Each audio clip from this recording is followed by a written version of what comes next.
દેશ લૂંટાય જાદા કાળી પડે ને ગઢણે દુશ્મનો ના નગારા દેશ લૂંટાય જાદા કાળી પડે ને ગઢણે દુશ્મનો ના નગારા ઈ સળગતા ગામડા ધોળિયાળા ચડે ને તોપ મોઢે નારિયંગારા અને હાલ જોઈ ધણી જો કોઈ હોય ધણી ને પ્રજાના સૂર નો થાય બેટો ઈ કાળ જાવેર તો સાધ જા સાંભળે એ પછી કેમ બેસી રે છત્રી દણો બેટો ઈ સૂર ત્રાસા બજે ગોર નોબત ઘડે અને ઓલા જન્મ ભૂમિ ને દુશ્મન દબાવે ઈ જંગ જાહેર કરી મર્દ મેદાન માને દંડ દોડ ધોણી દમ દખાવે વીર તળા રાગની ઈ કાળ હાકલ કરે અને બાજવા કાજે વડિયા બોલાવે એ વખત વીર રજપૂત ને પછી જીવામાં સ્વાદ નાવે એ વખતે વીર રજપૂત ને પછી જીવામાં સ્વાદ નાવે હે કવિરાજ અને એ વખતે ઘરોઘરથી માટી હાથમાં તલવારું લઈ એક હાથે ભાલ ટીંગાડી અને એક એક વ્યક્તિ જયારે ઘરોઘરથી નીકળ્યા ત્યારે કવિરાજ એના ભેગો હું પણ હતો એ વખતે કવિરાજ હું એના ભેગો હતો પણ મારું કહેવાનો અર્થ એ થાય છે પાડ્યો એમ કે છે કે જે દિયાવાર ચડી એ ગામની ને તે દી બોંબિયા વાગ્યા ડોલ રે કવિ તે દી બોંબિયા વાગ્યા ડોલ એ ખાંડાના કેલ ખેલાણા અને એથી અમયાય ખોડાણા હે કવિરાજ એ પછી રણ મેદાનમાં સમ્રાગણની માલિકો શહીદ થઈ અને અહીંયા ખોડાણા ત્યારે કવિ એમ કે છે હજી એક મારે પ્રશ્ન કરવો છે શું કે છે કવિરાજ તમને ખોડાણા તો ઠીક પણ તમને આ લાલ રંગથી રંગી કોણ ગયું એ તો કે બાપ તમે ખોડાણા રણ મેદાનની માલિકો સમ્રાગણની માલિકો એમ કે શહીદ થઈ અને ખોડાયા પછી તમને લાલ રંગથી રંગી કોણ ગયું ત્યારે પાડ્યો એમ કે હે કવિરાજ હવે પૂછીશમાં કારણ મને મારું ભૂતકાળ મને યાદ આવે છે કે હવે જાજુ તું પૂછ મારે કવિ મને કરવા દે વિશ્રામ રે આયા મને કરવા દે વિશ્રામ હે કવિરાજ જાજુ પૂછમાં હવે મારું ભૂતકાળ મને યાદ આવે છે કારણ કે જાજુ તું હવે પૂછ મારે કવિ મને કરવા દે વિશ્રામ રે મને કરવા દે વિશ્રામ હે કવિરાજ જે દિવસે રાજપૂતાણી પાસે મેં કટાર માંગી તે રાજપૂતાણીએ કટાર સોંપતા મને એમ કીધું હતું પણ કામરજો ને કામરજો યને ઓલા પીઠ ન દેજો લગાર પણ કામરજો પીઠ ન દેજો લગાર કામરજો અને કામરજો ને પીઠ ન દેજો લગાર પણ મારી સયરું મેણા બોલશે હે યા તો કાયર ઘરની નાર મારી સયરું મને મેણા બોલશે એ યા તો કાયર ઘરની નાર કા મરજો અને કા મારજો પીઠ ન દેજો લગાર, મારી સૈરું મને મેણા બોલશે. આ તો કાયર ઘરની નાર અને રાજપૂતાણાની કાયર ઘરની નાર કરતા કલંક બીજું ક્યું હોઈ શકે ભાઈ? રાજપૂતાણીને કેમ કલંક લાગે એટલું જ કે તારો પિયું તો કાયર છે, એનાથી બીજું ક્યું કલંક હોઈ શકે? અને જ્યારે પછી રણ મેદાનમાં શહીદ થયા પછી કોઈ રાજપૂતાણીને આવીને એમ કીધું કે રાજપૂત કાયમની મીઠી નિંદ્રામાં રણ મેદાનમાં પોઢી ગયો. રાજપૂત કાયમી મીઠી નિંદ્રામાં કાયમી માટે પોઢી ગયો જ એટલે તરદી રાજપૂતાણી આમ શેથામાંથી સિંદૂર વીખી નાખ્યું. શું કામ? કે આ શેતો હવે મારા માથે નથી, આ તો સમરાગઢના પાળિયા માથે થઈ ચડાવવાનો સિંદૂર છે. હવે આ શેતો મારો સૌભાગ્ય નથી.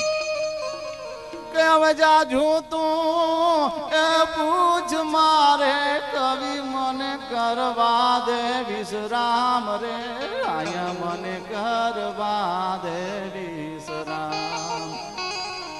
કઈક સે થાના સિંદૂર વિખાણા, એને રંગ યમ રંગાણા.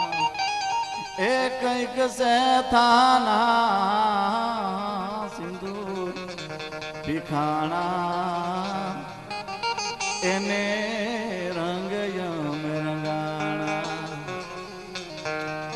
આપણે પરસોત્તમ ભરી બાપુ એક એક કડીકમાં આર્તનાદ હતો, એનો ભજનનો આર્તનાદ. અને તુલસીદાસજી એમ કીધું કે આર્તનાદ છે આત્માના સિંહાસનને હલાવી દે છે. કારણ કે મંત્ર જાપ દ્રઢ વિશ્વાસા,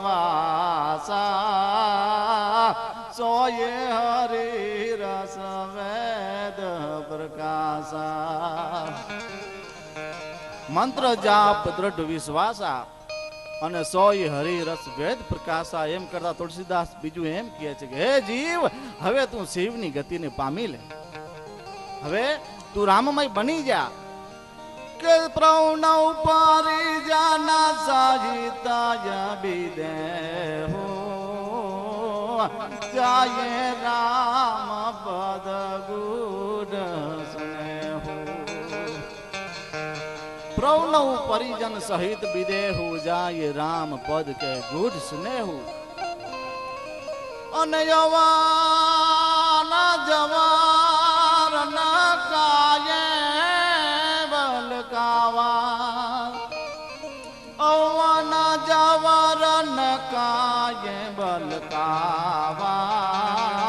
મમતાએ કેહી કરજ સન નશાવા. ભજનો, દુઆ, છંદ, લોકગીતો અને મરસિયા સહિત એક આર્તનાદ છે. અને આર્તનાદ એ બ્રહ્મ છે. અને એ બ્રહ્મનો અવાજ જ્યારે મને તમને તમારે કાને પહોંચે ત્યારે એમ કહેવાય.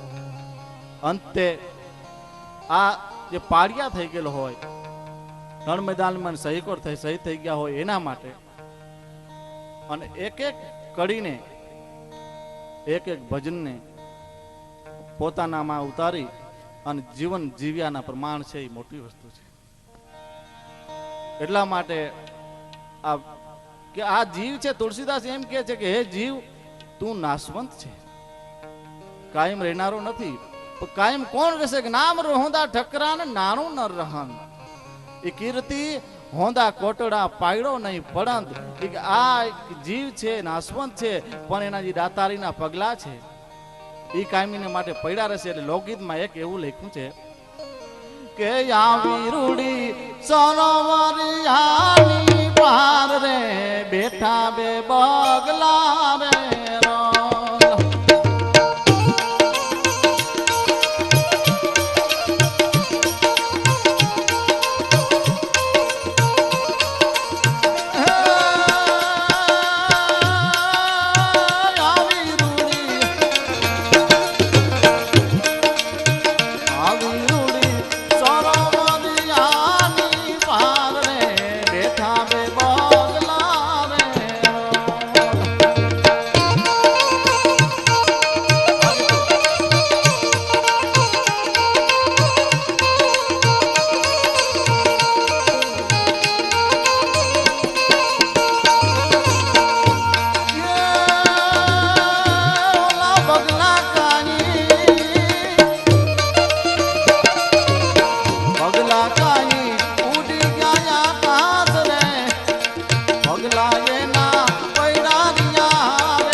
વાજણી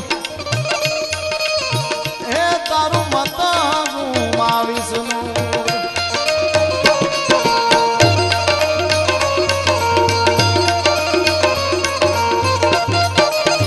બીજી કડીમાં કવિ કે પણ જનની એમાં શું કરે જેને પથરા પૈડા પહેર રે જનની એમાં શું કરે જેને પથરા પૈડા હોય બે એક પથ્થર ને તેલ સિંદૂર ચડે તો બીજા પથરાય ને